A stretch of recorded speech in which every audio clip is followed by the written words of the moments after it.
If your foundation disappears by noon, then you need to watch this.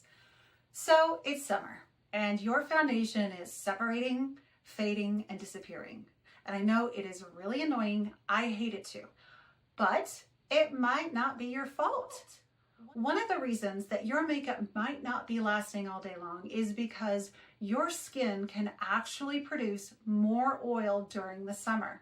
And it's also really hot out there, so we're sweating a lot more, and all of the oil and all of the sweat breaks down the structure of your foundation, and it sabotages your look. So what can you do about it? One of the things you need to do is to be adjusting both your skincare and your makeup choices during the summer. I mean, after all, you already probably have a different foundation color that you wear in the summertime than the rest of the year. So if you're not also using products that are more oil absorbing during these months, then you're not really giving your makeup a fighting chance. Often it's just these little tweaks to your routine that can have a big impact. So, action step today.